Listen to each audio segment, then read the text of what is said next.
Okay. Great. A very good evening. My name is Garabo Dynamite Nyalungu, and welcome to the Purpose and Dominance Show. I am joined today by an esteemed guest, an entrepreneur, a student of life, and a student of Wits University as well. Not just any faculty or any other school, but the Wits Business School. Yes, ma'am. As I was doing the prep, I was questioning your parents' love for you because Nomthandazo Shabalala is a very long name. And I'm very interested to know how Shabangu. long it took for you to get your name right as a young person trying to know how to write and get into literacy. How long did it take for you to know your name? Oh man, probably a good 2 years. Hmm. Most probably a crash. You never know. Mm. And Yeah. you So, recently went to Cape Town. How was that? oh man, it was amazing. Good people, good vibes. So much to learn. A breath of fresh air from being an entrepreneur. Just you know, a couple of days of not thinking about making money Mm. and submissions, school Mm. submissions. So yeah, it was a breath of fresh air, something that I needed. So yeah. Nomthandazo, you are in the beauty industry, particularly the hair industry, and that has, for the longest time, played a huge role in how women look at themselves and whether they deem themselves beautiful or not. But I'm very interested in knowing you as a young girl growing up, what modeled beauty for you? Hmm. What modeled beauty for me? That's actually a good question. Uh for me it was more than just the looks. You know, when you're growing up, you don't really care that you're that pretty, you're that girl, but um you care more about um the things that you're doing around you, right? And for me, I've always been a very confident girl, like very active in primary school, high school. I was just that girl Mm. who's doing everything. So for me, beauty was more defined by my confidence, right? Being able to just show up, you know. Mm. There's an opportunity, I'll be that girl who raises her hand and be like, oh, actually I'm in, you know. Mm. And for me, that's it structured how I got to look at myself, because I it was never a thing of wanting validation from people outside. Already I had it in me that okay, I can do this, I'm capable. And that confidence eventually oozed out to a point where I actually saw myself with, oh, okay, actually, you know what? This is how I look at myself. This is how I feel about myself. So, yeah, for me, that is what beauty is about essentially. That is what model beauty for me. I'd say it's confidence. What I know also in your upbringing, there's a Kasi element to it. And when you come from a Kasi, there's a lot of hair salons, there's a lot of hairdressers as well. But I'm interested in knowing for you, at what point did you start viewing this as a business and more than just a talent? Mm. Talking about a lot of Gasi hair salons, I actually grew up in one. So I've always been exposed to hair. My mom was a hairdresser. So yeah, so for me it wasn't something that I'd say I saw someone from afar do it, but it was something that I saw at home. And it was mostly not really business for us. We saw it as like our bread and butter, because that is what like provided, you know, isinkwa mangbuya esikoleni, I'd eat because of the money that my mom would make from doing people's hair. Up until I actually grew up and I saw the story of Sheldon, the founder of Legends Baba, and I started researching more about him, how he started it, and just from cutting hair, and now like he has all these branches, all the saloons, and so okay, it's gonna be a long story. So that story affected even my studies. From what I was studying, I had to change and pursue business because I was more like, okay, Ekasi, you just see this as a small business, as your bread and butter. You never think of a bigger picture. Uti, I can actually make serious money, and not just money, but have impact to the people around me and create jobs. Because I think being an entrepreneur, that is also part of the responsibilities you get to have. So I was more like, I need to actually take this serious. And yeah, so I'd say Sheldon, the founder of Legends Baba, for me, he's one person who actually made me be like, let's not just see this as the bread and butter, but let's actually make it a business. But beyond that, beyond taking it seriously as a business, you went a step further to also have your hairsprays. So not just the hairpiece, but also products that maintain the hairpiece. I think that requires foresight. And you speak about some of the changes you've made in order for you to channel yourself in that particular direction. But for you to go further on to also contribute into how this hairstyle is maintained, what inspired that at the time? And why was it so important for you to have something of your own with your own name to form a part of this well-packaged product? Mm-hmm. That's a good question. So when you start working with people, and a lot of people, that is, because when you work with people's hair saluni in Puma, you're bound to be a good listener, right? Instead of the one talking. So I mostly hear my clients be like, oh, then this is a beautiful hairstyle, these are beautiful locks, but how do I then maintain them? And when that question kept on coming for quite a lot of time, I was more like, actually, this is a problem and it needs a solution. And I guess the entrepreneur in me was more like, how then can I make money out of it whilst finding a solution to it? So I was more like, okay, let's do market research, let's check what exactly we need to have, and that is gonna be a good product in the market, and satisfy the consumer's needs. So for me, that's how I got to actually have the hairsprays.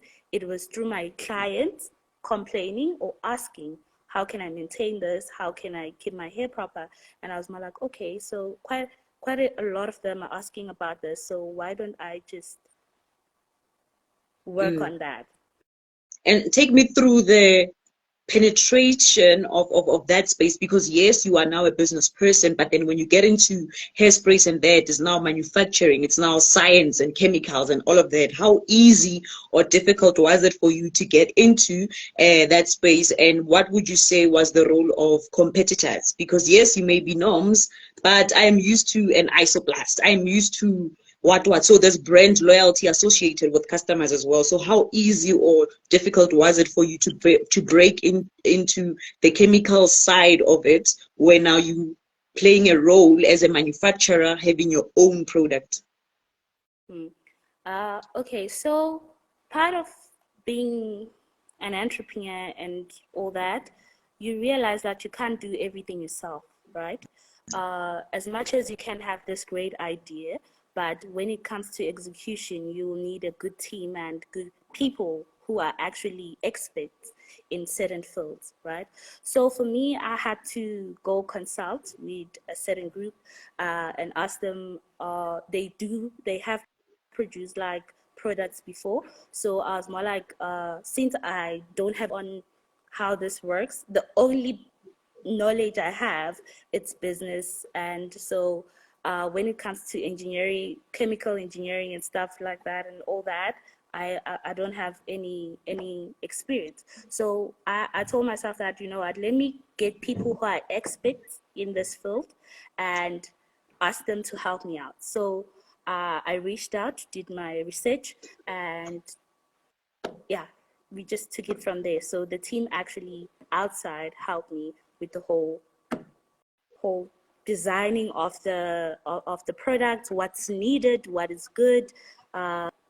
So I just give all the credits to the team I was working with. You talk about research, and I like how I want this to be an informative session as well. So to Emahlati, say, sitting at home, wishing to get into the industry, what does research look like? When you speak about your team, who are these people? How did you get through to them? What are some of the things or channels that you had to go through so that an ordinary person as well gets to be able to get into the other side?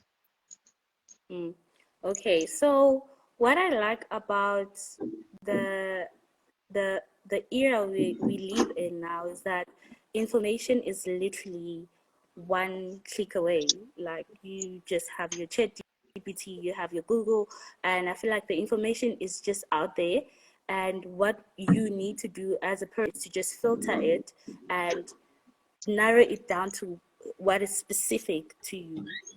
Let's just start there. So for me, how I even got to get to have to meet the team, the people, it's I met one of the ladies in a seminar, a business seminar, and she told me what she was doing, and I was more like, oh, okay, that's actually cool. We exchanged numbers, and then from there, she referred me to the actual people that I was working with the product. So what I'd say is that go to spaces that aligned to what you want to do, right? Because that's where you're gonna meet the people who have been in the game, who have experience, people who know what they're doing. And as you're still starting out, I think that's so important. Just find a person who's so much better than you so that you can be able to learn. So for me, I positioned myself to be in spaces where I know that there's actually a high chance of finding someone who has a solution to the problem that I have. So yeah, so what I'd say to them, put yourself in places that are aligned to what you want to do. And even now, you can send a DM to a person. You know, you can just Google who is doing this in the market, who's doing that, who's good at that. And then you just go to their Instagram or email, get their email. Just position yourself to that specific market that you're working on. Let's talk about growth now. You are in a position where you are a young girl, you realize you've got this talent and you start taking it seriously as a business. But again, life happens and you grow, you get into a university space that requires some relocation of some sort.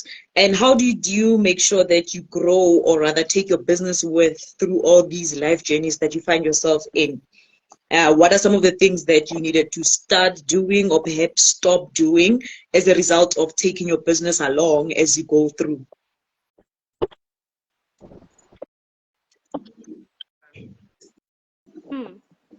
Oh, yeah, you got all the fire questions, eh?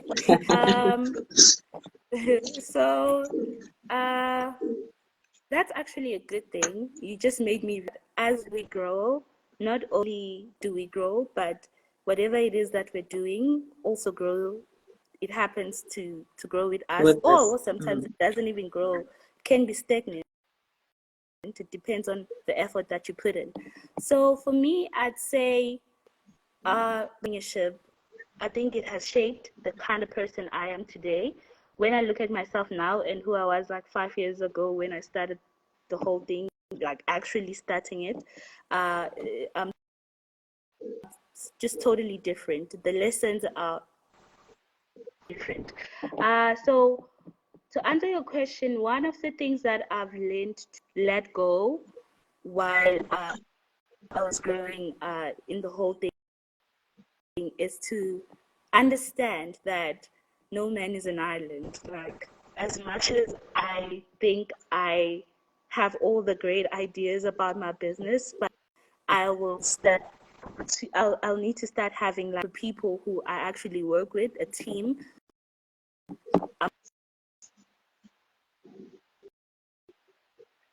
together. But important is that we all share the same vision of growing, so that when we grow, we all see that are we approaching the vision that we actually set for ourselves, or what. So being a jack of all trades, and that to make a business successful, it's not just about you. Like it actually are gonna help you in the whole journey. Yeah. That technology is not a happy, eh? Yeah, this is not Ebony. Mm. Anyway, Um, just to continue from where we left off, I was speaking about how a huge a large part of your clientele is students, and how that has impacted your business. So, do you think there are certain things that only got revealed to you once you started serving students, things that you didn't know before, but through working with them got revealed? And has it maybe changed how you market your product in different spaces? For instance, in a Joburg side where it's largely students versus at home where it's more or less everyone. yes. So, one of the things that I learned when working with students is that students have money. You have money. You have money. I don't Okay. know where you get it, but you have money. Um, but yeah,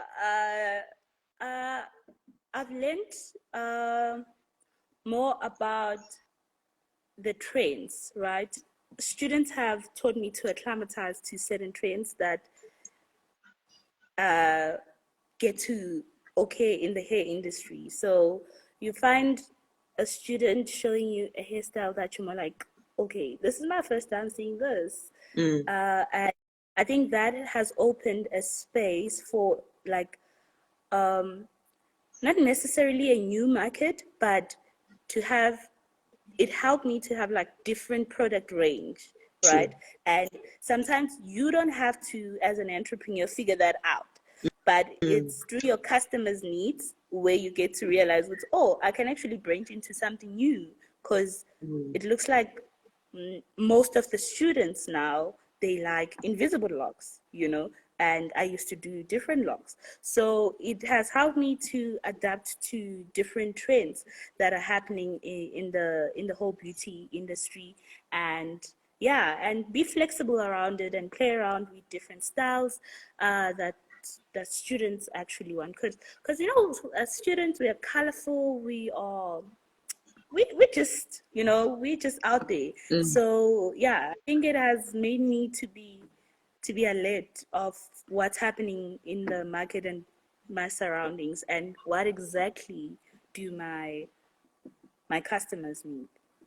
mm. Speaking of students and young people, we are always on social media, and that plays a huge role in as far as marketing is concerned. But we don't get it right at the first go. I don't know about you, and I'm very interested to know what are some of the mistakes you've made. I, for one, have the mistake of combining business with who I am, and not being able to detach that. As a result, I'm always on dynamite mode when Karabo is going through things, and that hardly works out. I'm not sure about you, but how has the social media space impacted how you do your business, and what advices would you give to a business person on social media? Mm, with social media, I'd like to believe that how you use it it's very important, right? It can put you on, or it can just destroy you. It's all dependent on how you use it. And Mm-hmm. there's so much also that we're exposed to, and it can also be overwhelming, right? Because there's something new all the time, and it yeah, it can just get into you, because you're more like, okay, I was still trying to adapt to what was happening last week, and today there's something new. It's just a lot. Mm, So the use of social media for me, I learned to filter like what I actually get to consume. And that for me, mostly, if you go on my pages, it's mostly like hair and sports. So mm, I learned that is very important, firstly. And secondly, how you brand yourself. What are you known for on social media platforms? So I know a lot of people know me by Noms, and that's not my real name, right? And exactly. So already on this, whenever people say Noms, I'm like, okay, she knows me from Instagram, and mm, it's not, she doesn't know my life, but she knows what I do.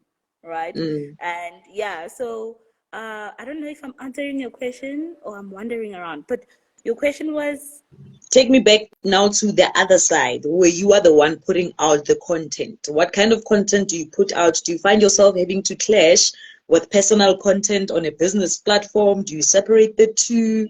Is there a particular etiquette as a business person when you get into social media?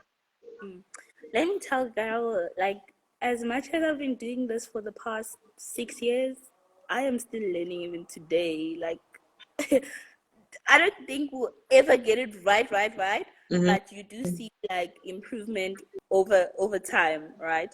And for me, it's so hard, like you said, to separate uh, who I am and my business, because like I told you already, when people see me, they see Noms, and that is like my business thingy.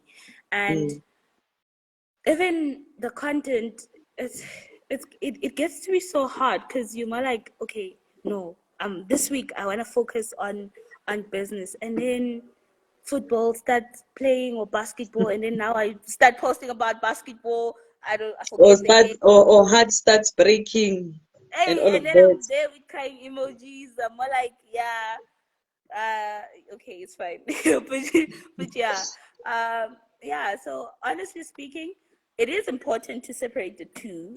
I'd like to believe, because when you separate the two, you're able to see progress on what to work on the business, like what are the shortages, what has improved. You have like a track record on how things are going, right? But are you Mm, going to be consistent about it? I doubt. Also, I feel like mm, we just have to give ourselves grace, guys. This life thing is already a lot. So if mm, sometimes you happen to mix the two, it's fine. It's life, you know. But yeah, for me, I'd say, well, okay. I think what helps also, having the business page and the WhatsApp for hair business, it also helps to separate the two, because you're able to know it's okay. When I'm on this page, I can't be posting about things that are not aligned to hair. Like, everything on this page has to be hair. And then when I'm on mm, my personal, that's where it gets hard, because the personal, it's easily affected by the business. You can't just say, this is my personal. You can add a bit of the business content here and there, and then mm, that ends up mixing up the whole both worlds. But mm. yeah. Earlier on, you spoke about having to attend seminars and placing yourself in spaces that allow you to invest in yourself. I want us to unpack that in a sense of whether there's intentionality to it, or do I just accept mentorship from whoever offers at the time? Do I keep knocking to any door, or do I become intentional about the doors in which I knock at? Well, how was that for you, and how would you advise one? Okay, so I actually, it's gonna be contradicting a bit, but okay, here's the thing. With being intentional, I feel like it helps you to be it okay, sorry. It helps you to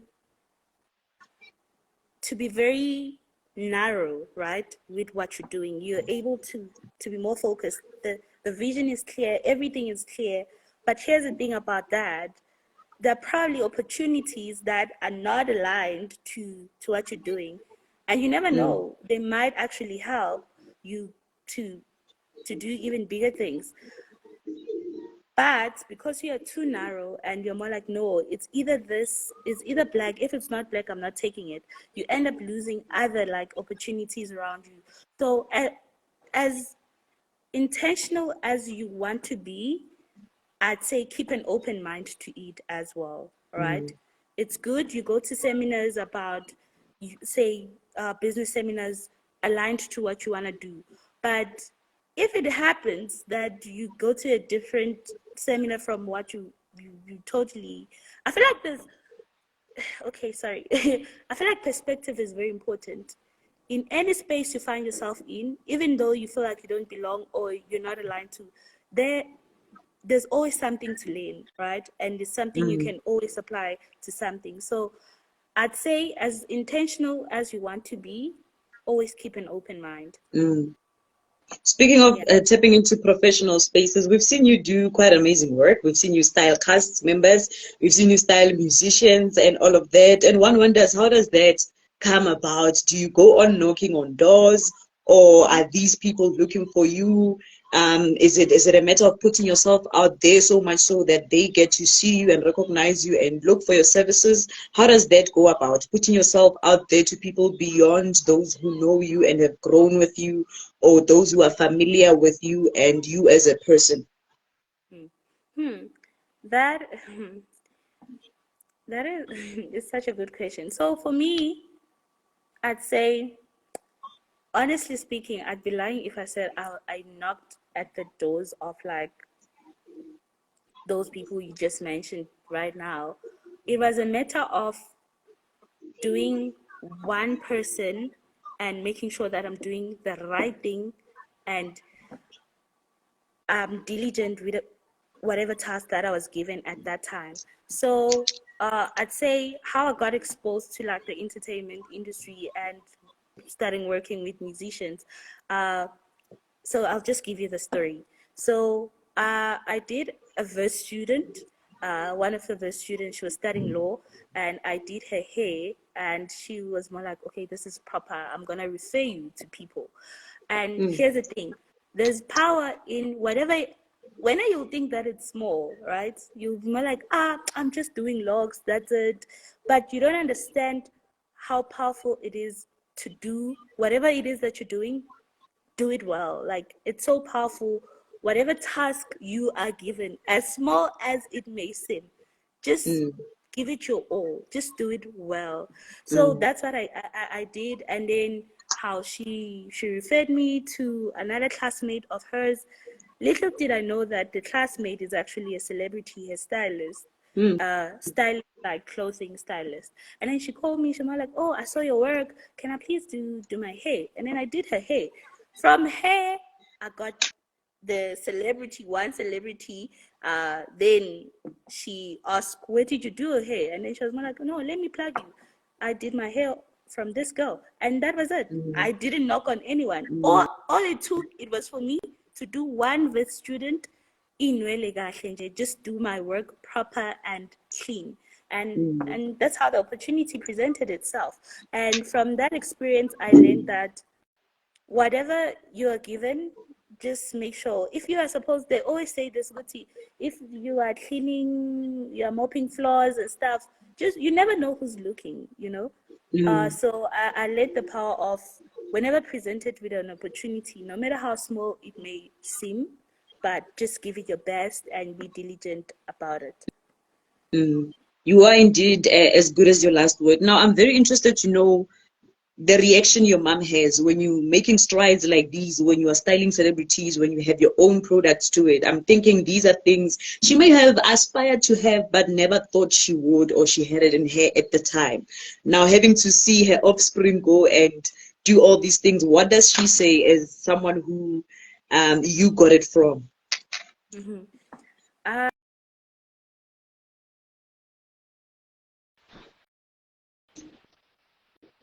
she is. Uh, and for her, she's more like, you are the younger vision I wish I was, like the younger vision of me I wish I was. And Mm, she always appreciates how we don't have, you know, okay, I don't know how to put this. We don't have like all the resources in the world. Like, we don't have means. She always, she calls it my hustling spirit. She's more like, I really admire your hustling spirit. As much as you don't have the things, but you always try to find a way to get things done. mm, And for her, I'd like to believe that makes her proud. And mm, and yeah, and also I think she believes in me, because when I changed from civil engineering second year, for her it was like, okay, are you sure you want to change and just do business and do hair? And I was like, yep, that's what I'm doing. So mm, her trusting me with, because she was literally the first person I told and the first person who supported me. And mm, that support for me showed that it did show that she actually believes in me. And Yeah, for me, that's everything. I think she believes in me, she's proud of me, and she's very supportive. And when you have a business like this, and especially with the demand that it has gained from your clientele, there's financials that get into it. There's Hey. amounts that Capitec gets shocked that how Nomthandazo, you've got this amount of money, but more than anything, there's a change. There's often a change in how people regard you, especially close family members who may want this now as a free service and all of that. Are those some of the challenges that you've gotten to go through, and how did you get through that? When you have, yes, there's money from the business, do you reinvest or do you go via Steve Madden first Uh, and all those things? Marriage, yeah, we live once, yeah? We live once. We don't know the color of tomorrow, so you might We as well don't. just might as well just buy that Steve Madden. Okay, jokes aside. Um, so yeah, with the financials, it's also still it's something I'm still learning. Cause remember, um, with my business, like right now, I'm at school. There's no sponsor. There's nothing. I literally the money that I'm making, it's literally the money from my business, right? Mm, So as much as I'd like to be like the big saver and all that, I still live off my business, right? mm, Which makes it hard for me to be like, and I don't ask anything from back home. Instead, I actually help at home. mm, You get mm, it? So it makes it hard for me to reach the levels that I want to. But there is some investments here and there, like how I started the hair product. I had to reinvest into the business for me to have those. So, mm, but let me tell you, as a Gussie girl who's starting from nothing from scratch, it's hard. mm. It's really hard. I don't want to lie to you, because hey, everything like ibheke and you're more like, flip, how am I gonna hlanganisa 1, 2, 3, 4? Because you know, Mm, and I just told myself that I know my business. I know where I want to be. I set the goals for myself. So as much as some people will be like, why is she not buying this now? Or she's supposed to be here by now. But I know what I'm dealing with here. Nobody else knows. People outside, they just see what I post. Other than yeah. that, it's just me and my business. I know where I'm at. So I told myself that I actually should show my grace, should show myself more grace and take it one step at a time. And Mm. yeah, but eventually we'll get where I want to be. But for now, where I'm at, we good. I like how self-aware you are with how where in the hierarchy of things you are, because it's very easy to say save, but it's very difficult to save when there's no any other sources coming and you're living off the thing that you're doing. Before I let you go, because the load shedding schedule is not friendly on us, word of advice to a young person in business starting out also, maybe in a business they may deem it's quite common, because with you, yes, it's a common path, but you took a different route. I don't know many hairstylists who are at business school at Wits, and I don't know how you do it as well. So how would you advise young people coming in? There's someone who may be in between having to pursue this as a business and coming to school and feeling the need to sacrifice one over the other. So what advice would you give to a young person in that situation? You're saying the young person has to sacrifice? I didn't get that. I'm giving an example that there might be someone finding themselves in a point where they need to either sacrifice school or sacrifice the business itself, but you are doing it so well together. So, what are some of the advices you would give to such a person? Hey, you said so well. I'm not sure about this so well. Hey, you You never carry know. it This is well. killing me. But I never look like your problems. So definitely. One thing I'd say is just trust your intuition.